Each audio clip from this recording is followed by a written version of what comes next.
Hello, I'm Beth Slutty, Superintendent of West Fargo Public Schools. Our district is projected to grow by 1,049 learners in the next 4 years from this year's starting enrollment.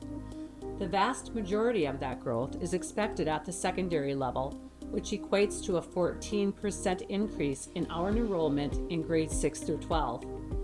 This growth is why, on Monday, February 17th, the West Fargo Public School community is being asked to vote in a special election authorizing up to $162.7 million in projects to address growth, consistency, and future planning needs for the district. The 13 projects included in the package and the use of a multi-question ballot directly reflects the feedback and priorities shared by our community through the Facilities Planning 2.0, an extensive community collaboration that lasted nearly a year.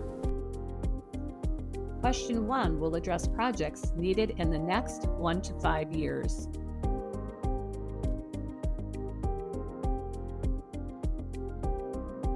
Horace High School opened its doors in October 2022. At that time, we had approximately 230 students housing only sophomores and freshmen. Since then, we have grown to about 800 students and are projected to exceed 900 students next year. With this growth, our current building will be at capacity. While our school was initially designed with future expansion in mind, areas like the Commons, theater, library, and locker rooms were built to accommodate 1,500 students, matching the design of the 2 other schools in the district. However, to serve 1,500 students, we need to complete the building. This includes adding classrooms by building out the 2 shell spaces on the 2nd floor and adding a new wing both upstairs and downstairs, expanding the gym to include a 3rd court, bleachers, an auxiliary gym, and a wrestling room.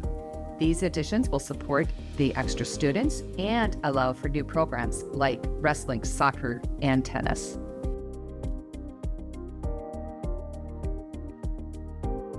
This bond referendum is critical for Heritage Middle School.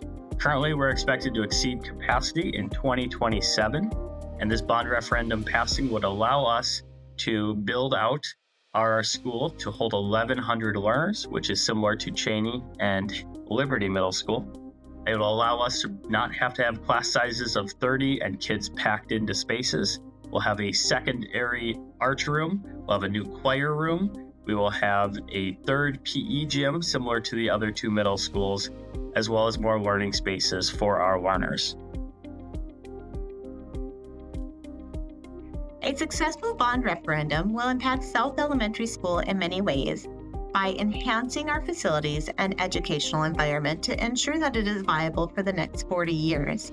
A passing vote would fund much-needed renovations and expansion for the school, ensuring that South remains a safe, functional, and supportive space for all learners and educators.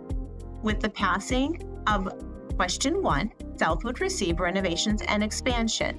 The referendum would fund substantial upgrades to mechanical systems and building infrastructure, ensuring that classrooms, hallways, and other essential spaces are updated and equipped to meet modern needs. This includes improved heating, ventilation, and air conditioning systems for optimal comfort and air quality. It would also increase educational space sizes. The school would be able to remove the 1952 portion of the building and build new classrooms, as well as expand and reconfigure the remaining classrooms. You may not know, but our program has grown with students over 200% in the last 10 years. We are currently located at Early Childhood Center, which is the old Ladome Kindergarten Center. And so we are needing of some classroom space. So the bond would allow us to build an additional 8 classrooms onto a South Side school. So that has lots of benefit for our staff and students with the space. And then I would also say currently we are a North Side school, so all of our students travel here through bus, and that's a long bus ride for many of our students if they're coming from Horace or they're coming somewhere from the south side. And then also just in general, it's not exactly a neighborhood school. It's not necessarily a quick trip for all of our families. We need at this location is an inclusive playground. So each of our classes have a 15-minute gym or gross motor time on the playground. And our current equipment is still the same equipment from when it was the old Ladone Kindergarten Center. And that equipment is designed for students ages 5 through 12. So our learners are ages 3 through 5 and all have a disability. So some of that equipment can be challenging for them to navigate. We also have learners at the ECSE who might need mobility support. They might use walkers, wheelchairs, or have braces to help them navigate their environment. And the wood chips and the stairs can make it hard for them to go and play on the playground with their peers. So an inclusive playground here on the north side would help all of our learners be able to engage in social and gross motor activities and enrich their time while at school. So this would create individual learning spaces that are free of distractions. It will provide the potential to add restrooms within those resource classrooms and create safe spaces to allow for de-escalation.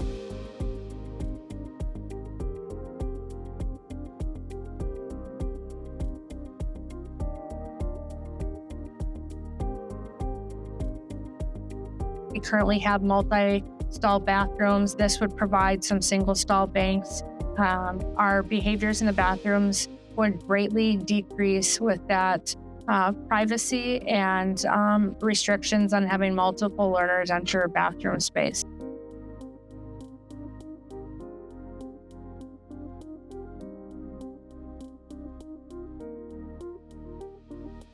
Safety and security upgrades. One of the things that'll help with us is the video surveillance. We'll be adding possibly new cameras to our school. And then we're also looking at the cameras to either move a couple that we have or to re-aim them so we can see dead spots. We're also looking at interior lockdown doors. Right now we do have the doors that shut, but they do not lock. So if there was ever an active threat, those doors would shut and then lock so people couldn't get into those wings or those pods.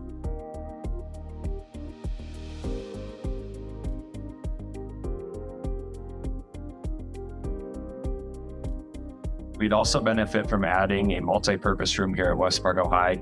Not only would it benefit our students, but it would also allow our building to become a community hub. It would allow us to not disrupt PE classes, the library, theater events, and things like that. So it would allow our students and families multiple opportunities to engage and use that space.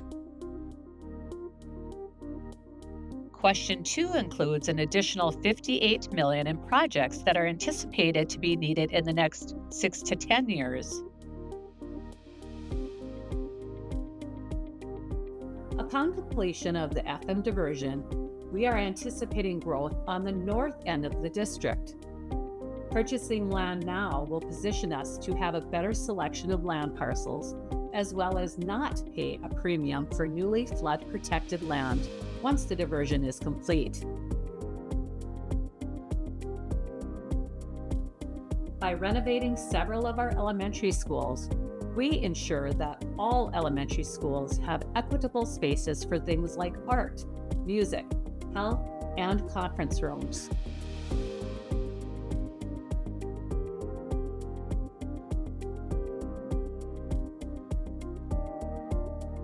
West Fargo Public Schools is growing at a rate of nearly 300 learners per year. Based on the enrollment projections provided by demographer RSP and Associates, the district is projected to run out of space for K-5 learners in the next 6 to 10 years. The new elementary school would be built to provide space for up to 552 learners. This equates to a 4-track school, meaning there are 4 classrooms of each grade level in the building. Question 3 would authorize the district to be a collaborative partner with the West Fargo Park District and the West Fargo Youth Hockey Association to expand the Veterans Memorial Arena.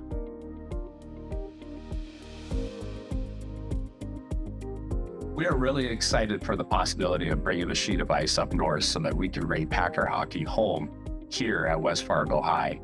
This gives us a great opportunity for our school, helps our PE curriculum and all sorts of pieces, but also brings a great resource for our community as well.